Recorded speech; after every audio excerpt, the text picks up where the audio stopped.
on the road in San Francisco is probably not going to work out. The Cleveland Browns, and then let's just close this out. Dallas Cowboys fighting for a playoff spot.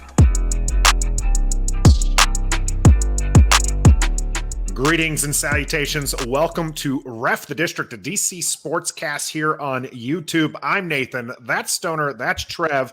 And we're here to bring you the best content. This is our countdown to camp.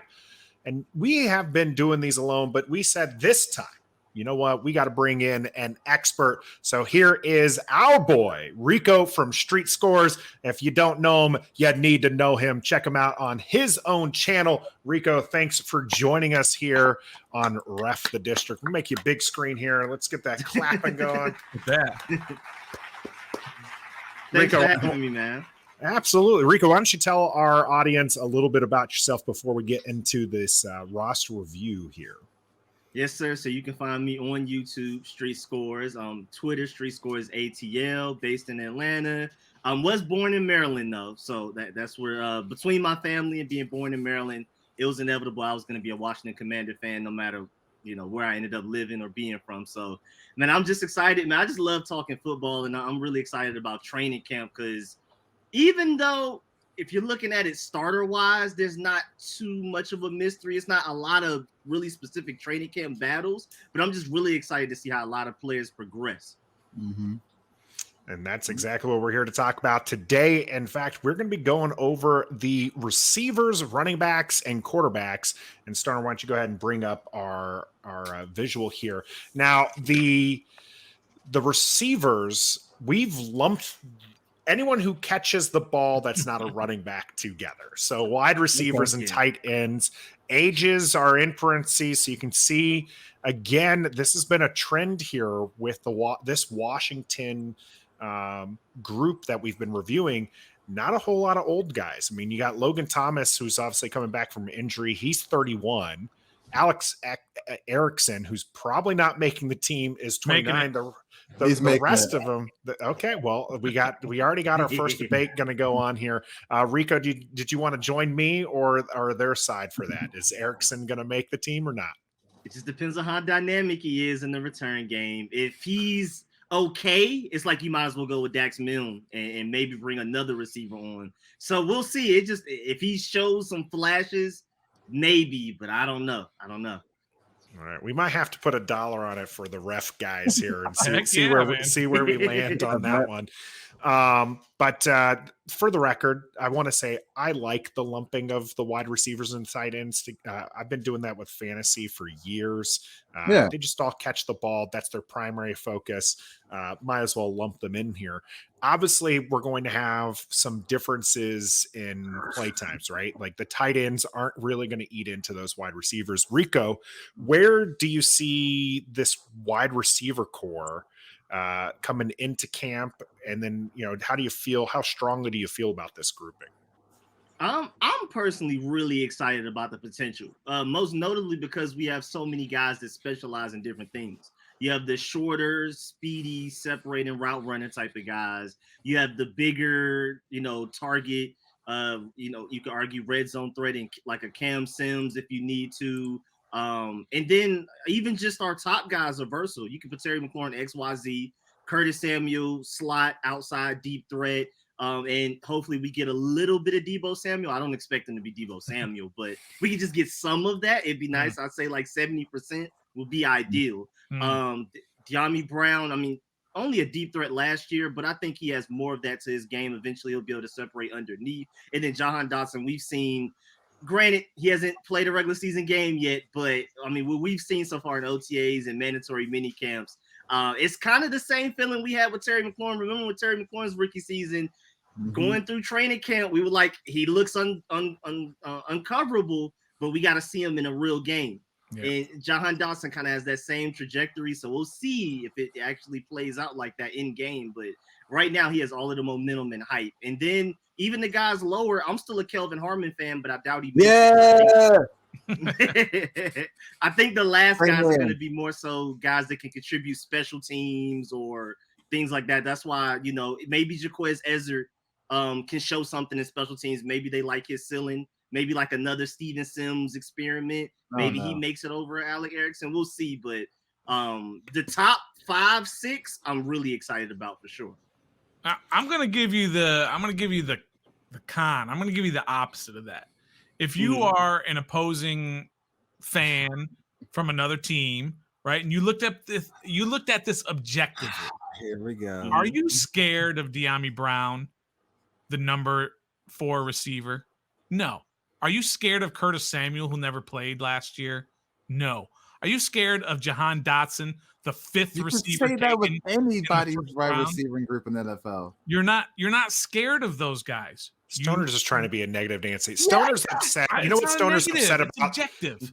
Is the Madden scores were released, the Madden ratings were released. Terry McLaurin's 8th, and his boy DK Metcalf is not even on there in the top 10. Take and that. So Stoner's just taking out his aggression on the rest of the wide receivers here on the Commanders. Video game maker. We're making a big deal out of a video game maker. Rankings. Get out of here. The players take those seriously. They want to be represented. They know how important it is for their contracts. Now, Terry McLaurin just got paid. What? And I'm getting to that, Stoner. If you'd stop interrupting me here.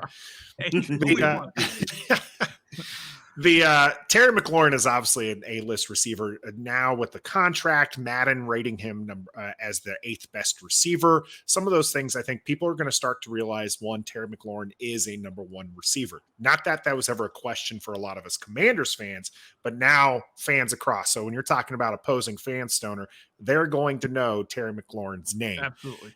Curtis Samuel, the rest of it is number 2 wide receiver. I think that you're just looking for somebody to take that double coverage off of Terry McLaurin, somebody to kind of be able to spread that ball out. And I think that a healthy Curtis Samuel can do that. Jahan Dotson, who's been performing well without pads, if he can just produce a third of what we expect, can do that. I do think guys like Cam Sims and maybe even Kelvin Harmon might stick around because they have something the big 3 don't have, right? Terry McLaurin, Curtis Samuel, and Jahan Dotson are all 6 foot or under. Harmon and Cam Sims are 6'2" or bigger. So that's something I think that, that's going to help those 2 stick on the roster.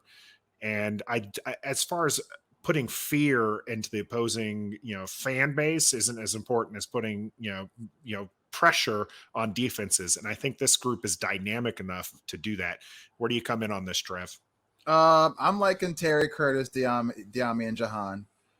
I think, and Cam Sims is going to be there too, even though I'm not a huge fan of Cam Sims at all.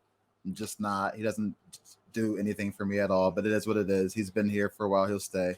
I think the battle for that 6th or 6th wide receiver between Dax and Kelvin Harmon, for real, honestly.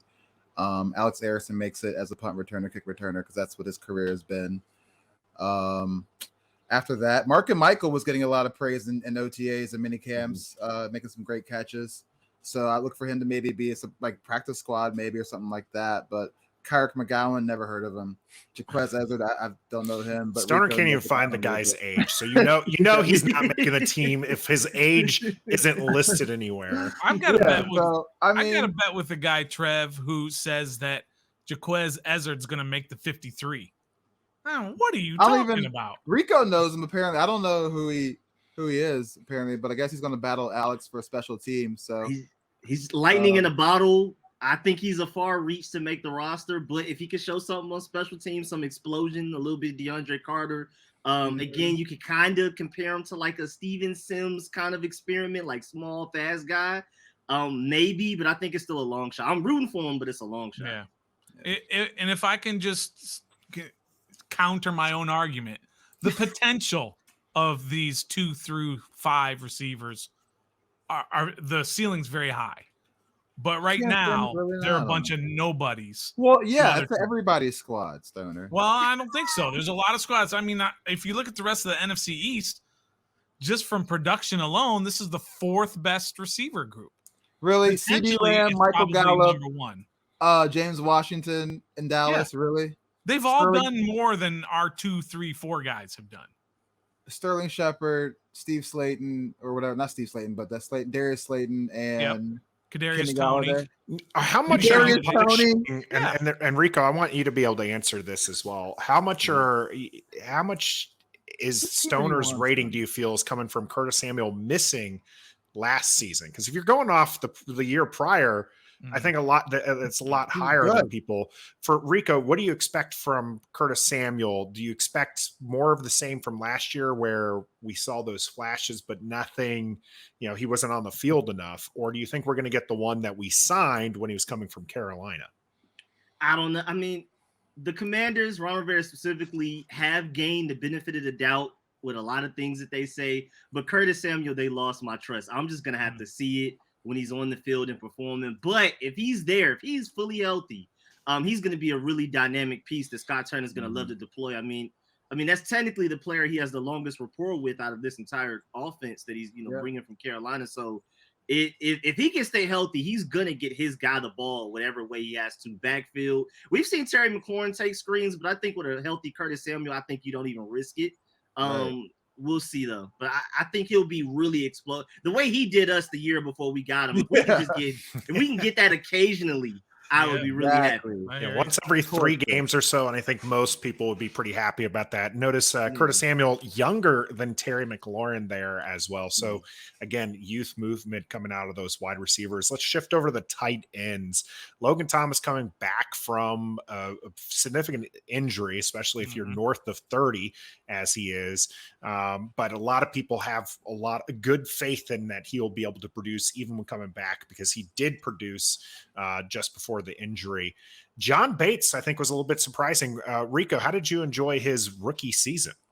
Man, I absolutely loved it. Of course, Pro Football Focus graded him as the best run blocking tight end in the NFL. I'm not going to give him that just yet, but he is a really good run blocker. I even saw like a highlight tape of just his blocking alone. It was like 2 minutes, 30 seconds. And there were like 3 touchdowns that solely happened because of him. And then I'm not sure anybody else on our roster, those would have been touchdowns if they were the tight end blocking on that play, even including Logan Thomas. So, and he has good hands. He can't really separate, not a great route runner, but there's only a handful of tight ends to do that anyway. Most of the guys are schemed open by their offensive coordinators. So I think he's just fine for what we need as a dual threat tight end, mostly as a blocker. Stoner, I'm a big Reyes guy, but I know you don't think he's going to make this roster. No. Bye. But what about Gandy Golden? Do you like his chances? You think both Trev? You think he's going to take the spot there? Yeah, for sure. Go ahead, Stoner. Yeah, no, I agree. I think Gandy Golden takes Reyes' spot. Gandy Golden has a lot more experience, and I think he's just more talented than Sammis Reyes. This is a good experiment. It's a good try. You took a big swing, and not a big swing. You took a small swing, and you missed. It's okay. These things happen. He's a physical specimen. He's not a football player. That's okay. The tight ends overall are a very solid group. They're nothing special. Cole Turner is going to be beastly, bro. I'm telling you right now. I was going to talk to you about Cole Turner because I know you're big on Cole Turner. What makes you so excited for Cole Turner coming up this season? I mean, when we went to OTAs, he just has the stature and the body of a tight end, of a natural tight end. He's got, the size, the bulkiness, even the hair, like all that. His great hands. He was Nevada's number 1 wide receiver at when he was there, and he's a tight end.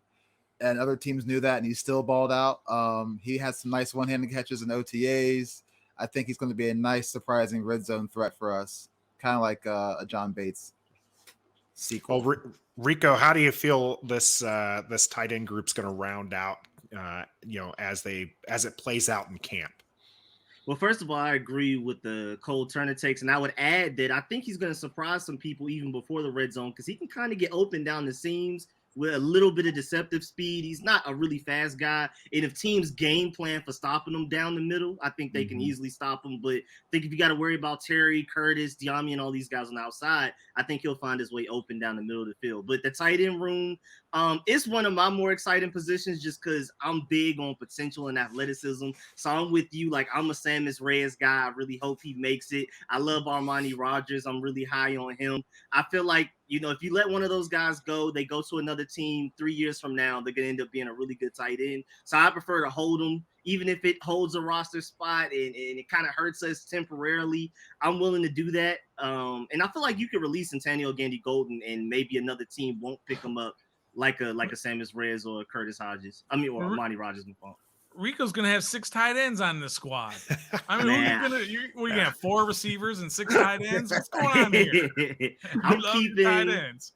I'm starting Logan on pup. I'll keep John Bates, Sammis Reyes, Cole, and I'll try to see a way to keep Armani Rogers maybe on the practice squad, or maybe I like Curtis Hodges and Gandy Golden, but for me, out of that group, those are the 2 that I would have on the outside looking in, and then we start from there. I'm with you, Rico. I'm looking at Logan Thomas taking a little bit coming back from that injury. Bates and Turner really being the 2 that are going to see the most time. Sammis Reyes is a legitimate blocker, so that's where I think that he kind of comes on this team. Not. And we talked about he's a monster. He whiffed on so many block. blocks. It's ridiculous. He whiffed on a couple of them, but Tim Tebow laughed at his block. Yeah. Okay. All right. Sammis Reyes also plays special teams, and Armani Rogers, I think, is the most exciting out of those. Sammis Reyes is on Ben. Yeah. Where Reyes is going to be hurt is the fact that he is actually hurt, and so he needs to actually get out there and get some playing time. Otherwise, he won't make this roster. Armani Rogers, though, is one that excites me too. Out of those names, Rico, I think that I'm really excited to see if he can live up to what I think some of the fans of him wanted. They wanted to see him drafted. They thought that he was a great prospect there. Comes to this team, and I think that he can. He's in a battle here because I think this is probably one of the deeper groupings that we have, not necessarily in A-listers, but in solid, positional power. I think that this tight end group is pretty exciting. And we'll see whether or not, some Antonio Gandy Golden can turn the corner. I personally don't see it. He didn't look the part when we got to go see OTAs, but we'll see. And I agree with Rico on that as well. He's somebody who you can stash on the practice squad and isn't going to get picked up. We saw that last season when the team cut him and ended up picking him up. So I think that's probably where he'll end up, or where he will start this year. Let's go ahead and move on to the next positional group here, which is our running backs. Washington added Brian Robinson there as their next Peyton Barber. Trev, you feel I feel like you like Brian Robinson. I do. You didn't like Peyton Barber. Where are you at with this positional group? I love it. Keep the first 4. That means you got to get rid of Jared Patterson and Reggie Bonifon. I know Reggie Bonifon is a Carolina Panther. He's a Commander, but if it didn't work out, If it didn't work out with Ron and camp body. Jared Patterson, great story, great college career, 8 rushing touchdowns in one game. That was awesome, but you're just too small for what we need right now. So I like the first 4 on the list. Brian Robertson was a beast at Bama. He runs people over, doesn't shy away from getting hit, doesn't shy away from taking on any tackle at all. We need that. Peyton Barber was similar like that, but he was too choppy, too small as well. So I like Brian Robertson. Jonathan Williams, when he got playing time at the end of the year last year and before that, and we were out of contention for playoffs, he showed a lot of potential that he could, be a good third down running back if needed, whatever. But the first 3 I love. Of course, AG. AG's got to take care of the ball, though. He's got to have good ball security this season. Or else he might, be looking for another squad next year or year after whenever his contract runs out. But other than that, just be smarter. Stop dancing in the backfield. Just attack the hole when it's there. Stop trying to make people miss and make a highlight. You're wasting time. You're losing yardage. So just keep those 2 things under control. I think we'll be just fine. But sorry, Dave, I got to go. Gibbs, I'm not going to be bad mouthing Jarrett Patterson in this household if I want to sleep comfortably and not with one eye open. The wife really loves herself some Jarrett freaking Patterson. Gibson was one of, I think, only 7 running backs to hit the 1,000 yard mark. Rico, do you feel like bringing in the rookie is going to eat into that, or do you feel like it's going to actually open up Gibson this year as a breakout season? I think his total yards may increase, but I definitely can see his rushing yards taking a big chunk, because I think Brian Robinson, he'll get a couple of carries here and there, and by the time we reach the end of the season, he may almost split carries in half with Antonio Gibson, because I think he's just that good of a running back. I mean, even my Bulldogs didn't enjoy tackling him. He's just too big. He's more explosive than you think. especially around the line of scrimmage. And I think he's going to punish a lot of defenses. And I mean, I don't want to compare Antonio Gibson and Brian Robinson to Mark Ingram and Alvin Kamara talent-wise, or production. But I think play style, I think that's more so how they're going to be used. And I think that's where you'll see Antonio Gibson, first of all, fumble the ball less and be more explosive, like that screen play against the Bills where he took it 80 yards. Need to use him more like that and let Brian Robinson, take some of those carries where it's obviously going to be 8 or 9 in the box because we're trying to get that 1 yard or trying to push at the goal line. Yep. Yeah, I think a lot of people actually are looking to Ron Rivera's first season in Carolina, where he had Jonathan Stewart and D'Angelo Williams as kind of that thunder and lightning. Stoner, where does JD McKissick come into that? Is he actually going to be the odd man out if Gibson and Robinson are the ones getting the bulk of those carries? Where does JD McKissick come into play? No, what's going to be great about McKissick's role is that they're not going to have to use him as much, and they can use him in certain situations where they can take advantage of his skills. So he's obviously just a third down back, but it doesn't have to be every third down. And he can be in there on plays where you're not expecting him to actually touch the ball. So I love this group. I think this is the strongest group on the team. I was not a fan of picking Brian Robinson in the 3rd round. That doesn't mean I don't love Brian Robinson as a running back. I just didn't like where they picked him. That's fine. But those 3 guys, I'm not even sure Jonathan Williams makes the team. I don't know if they go with 4 guys. But if they do, then Jonathan Williams would be that guy. But I love everything about McKissick. I love everything about Robinson. And, of course, you guys know I'm a big Gibson guy. Everything you said is right. Got to hold on to the ball. This is a big year for him, right? This is going to be – is Brian Robinson going to be his replacement, or is Brian Robinson going to be his partner for the next few years? So if he doesn't show out this year and live up to all that potential that everyone's been talking about for 3 years now, then he could find himself as the man getting left out of the picture after the season. But talent-wise, production-wise, I think this is the strongest group on the team. I don't disagree with that, and it's also, again, a very young team. J.D. McKissick is the elder statesman at 28 here. Ages in those parentheses. I agree with you, Stoner. I don't think that they start or have more than 3 on the 53, right? I think you can stash Jonathan Williams, Jarrett Patterson, and Reggie. I'm sorry, you're going to have to find employment elsewhere. But Rico, do you feel like this is a grouping of 3, or do you think that they're going to sneak 4 into that game day roster? I think they're going to go with 3 just because of versatility. I mean, Antonio Gibson can contribute on every down. JD McKissick, lightning in a bottle. And I mean, like we saw in that first Giants game where he got the linebacker with the move on the route and took it all the way up right before the Ricky Seals-Jones touchdown. I think he's just too dynamic. And to add to that, I mean, he's technically our best pass blocking running back as of right now. He's not the biggest guy, but he's the most technically sound, and so it gets the job done. And then you have Brian Robinson, who I think is going to be a nice bulldozer, but may surprise people. He has better hands than you would expect. And then, like you said, Jonathan Williams, you can stash him on the practice squad and not necessarily worry about another team taking him.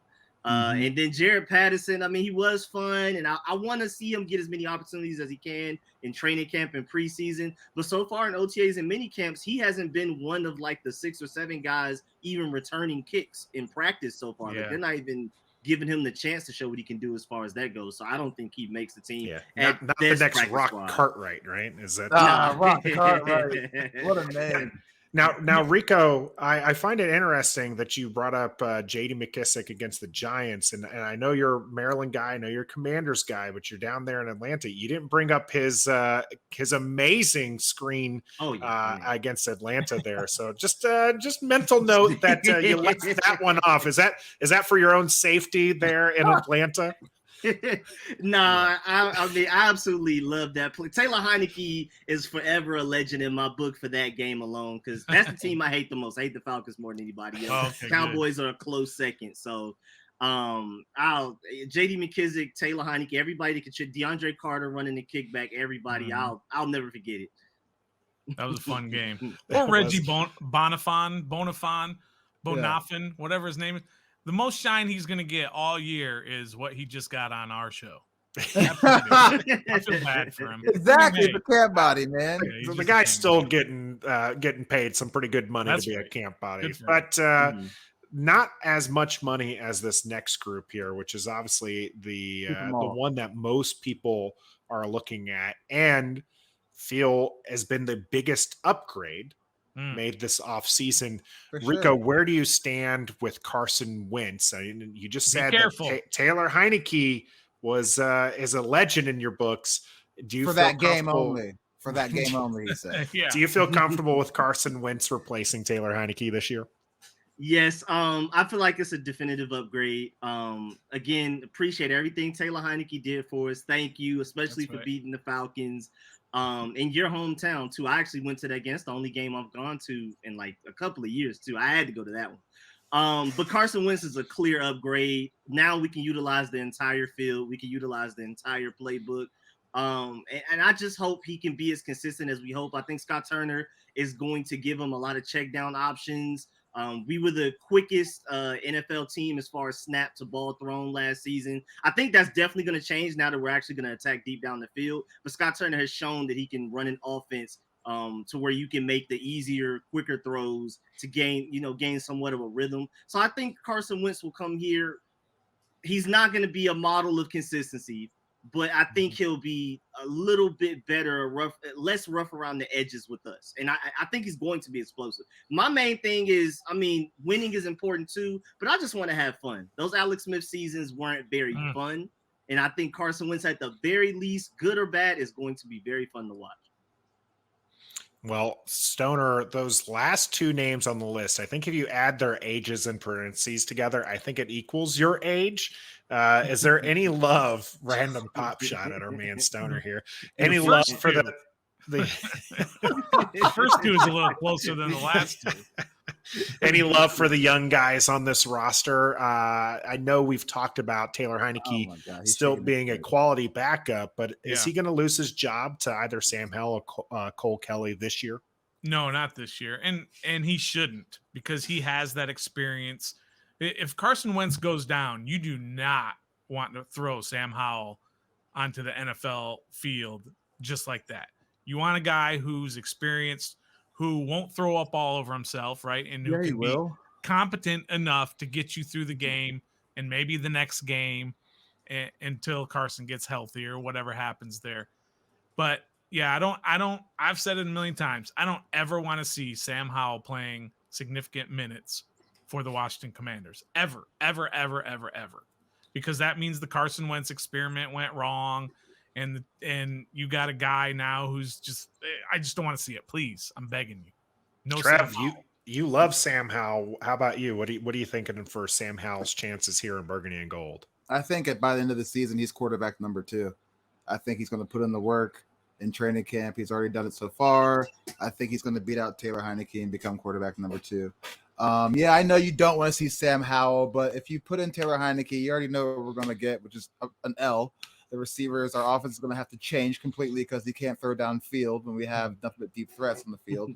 Sam Howell can chuck the ball. We saw it at Carolina. He's a deep ball thrower. He's like a poor man's Baker Mayfield. I know that's not a good thing to say, but he's gritty. He can scramble. He take hits. He's not afraid to shy away from tackles. So I love Sam Howell. I'm a Carolina fan, obviously, too. I just don't like Taylor Heineke. Like Rico said, appreciate what you've done. Thank you very much for the Tom Brady games and the Falcon games, but also thank you very much for the Dallas Cowboy blowouts and, almost getting Terry McLaurin killed and, all the duck balls you throw and you're always hurt and this and that. And so appreciate it, but I'm ready for Sam Howell. It's Sam Howell's time. And keep Cole Kelly too. I love Cole Kelly. He's tall. He's tall. Carson Wentz. He's like almost tall as Carson Wentz. Keep him on the practice squad. He is a big guy. I was pretty excited about the Cole Kelly pickup. Do you have anything on Cole Kelly there, Rico, as far as a feeling for how you think Cole Kelly might fit on this team? I think he's just going to be stashed on the practice squad, honestly. I thought it was funny, too, because he ended, I think it was OTA, with an interception like Steven Montez used to do, another really big, kind of a high ceiling quarterback type of thing. So I thought that was very funny. It seems like he's filling in that role perfectly. And I wouldn't be surprised if he looks good in the preseason like Steven Montez did the last year he was here, where he, started to show a little something. But I think ultimately he's just going to be a practice squad guy. You bring up preseason, which I know this is our countdown to camp, but Stoner, how much of Carson Wentz do you want to see this preseason? I probably want to see maybe just a handful of series. In the first game, maybe 2 series. The second game, maybe 3, and that's it. That's all I want to see. You get all your work done in camp nowadays. Now you only got 3 preseason games, and now nobody's playing in the 3rd preseason game anymore. So just don't risk it. Just look at this list. Look who's behind Carson Wentz. Yeah. And that will dictate how many plays you're going to risk his injury out there against a bunch of backups. Yeah, don't throw Taylor out there either, because he'll get hurt, and then we'll be Carson Wentz, then Sam Howell. So just it's going to be the Sam Howell show. I'm with you guys on that one. Carson Wentz for a few series with the ones just to kind of get in rhythm for a game day kind of thing. Taylor Heineke doesn't need to play at all. Let's see some Sam Howell and Cole Kelly. How about you, Rico? How do you line up on those preseason games there? Yeah, I'm around the same way. Like, I think maybe you go a little less snaps and series if they just look like they're just on it, chemistry, go down and score easily. Maybe you take them out earlier than you would think. And if they're struggling, I think that was last preseason where we kind of struggled a little bit with Ryan Fitzpatrick. So they kept them in a little extra to see if we can build some of that chemistry. And maybe you go with that. But I hope like similar, maybe like 2 series first game, maybe like a first half, if that, maybe not even all the way throughout the first half. In the second game, and then third game, of course, just let all of the backups fight for those last roster spots. Yep. All right. We'll see where it all ends up. Maybe camp will have a little bit something for us. We want to, again, show some love there to Rico from Street Scores coming out on the channel with us. Any lasting thoughts for camp as we close out? We'll go ahead. Like I said, the tight end group is the one I'm most excited about, just as far as like potential and athleticism. But also, I mean, we have to see if this offensive line is going to be able to hold that chemistry down. Granted, we have 3 guys returning, but you have the 2 guys separating those 3 guys that are technically, Carolina Panthers haven't blocked with those guys before. It's like a weird 2 people in the middle have chemistry, but the guy in between them and the guys on the outside don't. So we'll see how quickly they can get that together, because that's going to be really big. Carson Wentz struggled quite a bit under pressure with the Colts, but when he was kept clean, that's when he kind of had that middle of the season run where, it's Carson Wentz back type of thing. So we got to see how long it may take the offensive line to get the chemistry together. But I mean, our offensive line's coach has been working, doing wonders, working magic with these guys. So I'm expecting them to go out there and ball out. Sounds good. Hopefully that is the case. Make sure that you check out Rico on Street Scores here on YouTube. Make sure that you've liked this video. Subscribe to our channel here. We stream live every Wednesday at 7:30. That's our flagship program. I'm Nathan. That's Trev. That's Stoner. And, of course, Rico from Street Scores. And until next time, be a fan. Hey, thanks for watching us here on Ref the District. While you're at it, don't forget to subscribe to the channel. Check out one of these other videos here as well. We create lots of great content. Of course, we're live every Wednesday at 7:30. Things get pretty heated there as well. Until next time, be a fan.